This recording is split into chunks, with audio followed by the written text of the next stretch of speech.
விஜய் என்ன பெருசாக பண்ண போகிறார்? எல்லா படத்துலையும் அதே மாதிரி பார்த்த மாதிரி தான் பார்க்க போகிறாரு. ஒரு 50 பேர் அடிக்க போகிறாரு, ஒரு 4 பேரை கத்தியால் குத்த போகிறாரு. வேறு என்ன, 2 பஞ்சவசனம் பேசுவார். ரசிகர்களுக்கு மற்றவர்களுக்கு கடைசி படம்ன்றதுனால பெருசாக தெரியுது. நான் என்ன சொல்கிறேன், டெக்னிக்கலாக நீங்கள் அரசியலுக்கு வந்துட்டீங்க, இந்த மாதிரி பிரச்சனைலாம் வரும்னு உங்களுக்கு தெரியும். அப்போ நீங்கள் அதுக்கேற்ற மாதிரி தானே போகணும். டிஃபென்ஸில் போய் எடுக்கிறீங்க, டிஃபென்ஸில் ஒரு லெட்டர் கொடுத்தீங்கன்னா பர்மிஷன் கொடுத்துட போகிறாங்க, வேலை முடிஞ்சிடும். வேறு சில விஷயங்கள் எடுக்கிறீங்கன்னா அதுக்கேற்ற மாதிரி பண்ணிடணும்.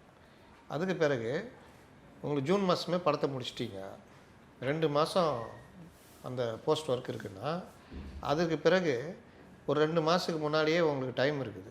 60 நாள் முன்னாடியே பண்ணி அமுச்சிடலாம். அப்போ மெல்லமாக உங்களுக்கு ஏதாவது பிரச்சனை இருந்தால் கூட அதை பார்த்துக்கணும், இல்லை வழக்குன்னா வழக்கை பார்த்துக்கணும். ஜனவரி 9 ஃப்ரெஷ்ஷாக ரிலீஸ் பண்ணலாம். இவங்க தட்கல் முறையில் கடைசி நேரத்தில் போட்டு எடுக்குன்னா அவங்க வேலையை காமிக்கிறாங்க. டெக்னிக்கலாக நீங்கள் என்ன தப்பு சொல்ல முடியும்?